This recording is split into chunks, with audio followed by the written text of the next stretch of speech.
everyone, and welcome back to another RT video. So today what we're gonna do is we're gonna draw some funky looking birds. For these drawings I stuck with using graphite pencils, and I think I used a HB, a 2B and a 6B in the end for the really dark areas. And the paper that I'm working on, that's just some card, I think by Daler Rowney. I just used an A3 sheet and I cut it into 4, so that's kind of what I'm working on. And where this video came from, I mean, as much as like I am just very inspired by nature and animals in themselves, but this idea for this video mainly came from when I did my previous video about creature design. I can't remember if I mentioned there, but I think I did. But I said I really need to I want to build up my sort of like visual library for just animals and different shapes and just different creatures that I could then use to also, you know, come up with creatures myself. And yeah, it was just really fun, first of all, just finding these funky looking birds and just trying to draw them, since with these ones I just really wanted to focus on their heads and the beaks, so I kind of picked a few that had some different interesting shapes to them. And this is something that I definitely want to do more of with, you know, just numerous different types of animals and insects and whatnot. And also with these past drawings and some of the things I've done in my sketchbook, I've been really falling back in love with graphite again. I don't know, I never really used it before very much for especially doing like little finished things.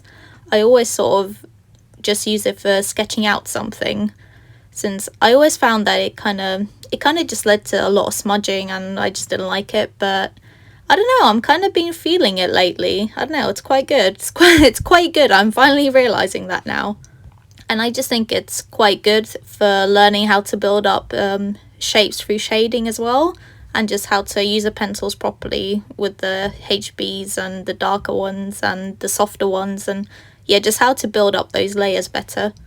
So yeah, I've been really enjoying that, and I think I'm probably going to do quite a lot more stuff in graphite again, especially for these sorts of like little studies. And how I worked with these was I first sketched the thing out, just the general shape of the animal, and then you saw me just do sort of like base coats with a pencil, just to have those base layers, and then I can then go work on top of that layer with the darker pencils. So that's sort of how I built up the shapes. And after I had the sort of really dark areas, like you can see me what I'm using now, I'm using the mechanical pencil, and in that one I just have the HB lead. And I think with this one it's really nice to get those details in, start picking those things up, since with the softer pencils it gets a good shape down, but I think with a mechanical pencil it's so much easier to just get those little details in. So that's kind of what I used for most of it afterwards when I got sort of the basic shapes down. And I do really like this mechanical pencil, though the only thing I will say is that, especially when I was sort of working on later on in the evening and I had a light on, what I found, what really bothered me was at the tip of the pencil, because it's got this metal bit obviously, and the light shining off from that metal bit, it really just when you're drawing, it really hit my eyes. I don't know, it kind of bothered me. But I think that only really happens when the light shines off properly, not just, you know, through daylight. So for the most part it's okay, and I think it's just something I'll get used to in a little while. It just quite funny. I didn't really think about something like that when I bought the pencil. And I enjoyed doing this first one. I think he came out alright in the end. It's just I did kind of notice later on when I was looking at the finished thing that like the back of his head, I find that it's like it kind of looks a bit too square. But I do like how the beak came out, especially just the front side of his face. And I did really like doing the little textures on his neck as well.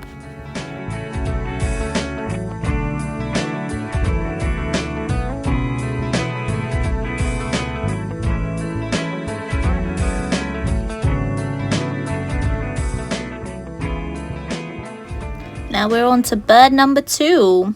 I really picked this one because I really like the sort of skin textures around his beak. Like, you'll see what I mean when I get into it. I can show a photo that I used for a reference. But yeah, I just really like his little textures. Just really wanted to render them. Since with all these, I tried to pick the 4 different birds to have sort of slightly different things that sort of make the shape interesting for them, make them quite unique. And here again, you can see me start off by putting down a sort of base layer and then just working up the layers with it. And afterwards I went in with the darker pencil as well.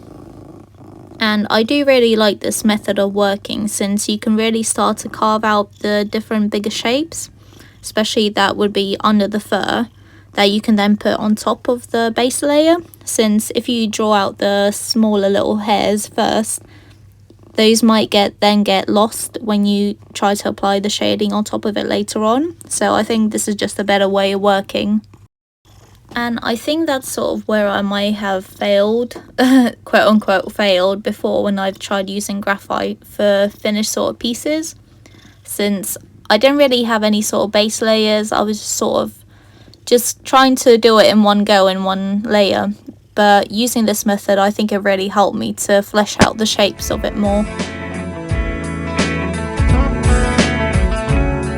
Now we're on to bird number 3, and at this point I realized that I really enjoy drawing just like the beaks and I don't know what to call them, the horns? I don't know, I feel like that's not the right name for it, but you kind of get what I mean, just the sort of growths. I just find those shapes really interesting.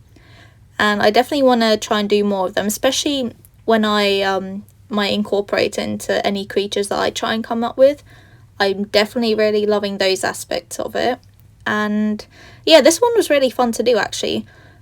I did a lot of work with the darker pencil in this one as well. You can probably see it stands out a bit more than the others. And yeah, I just really liked this one, really enjoyed it. And I really also like the texture on the neck on this one as well.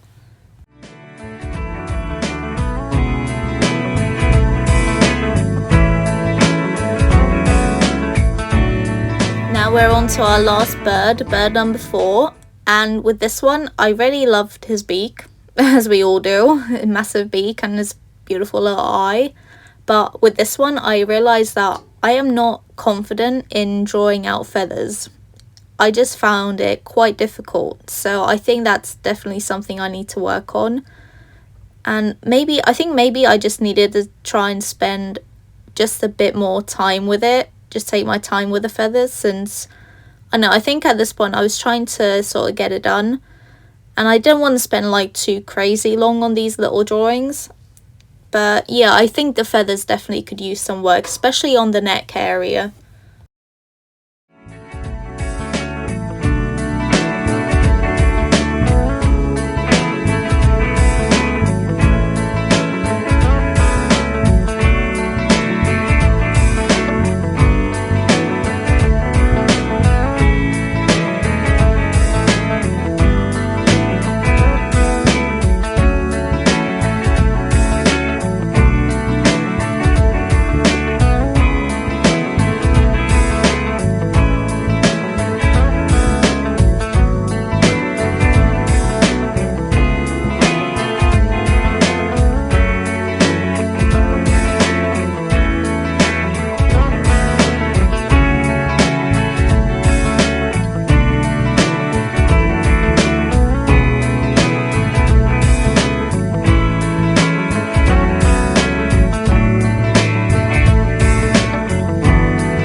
yeah, that's all of them, all my 4 little drawings. So I'm just gonna do a quick little show of them all.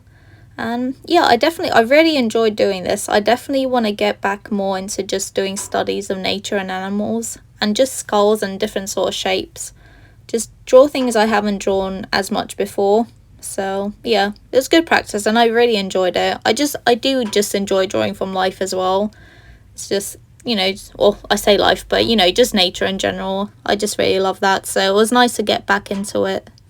So yeah, that's all the little guys, and hope you like this video. You can follow me for more.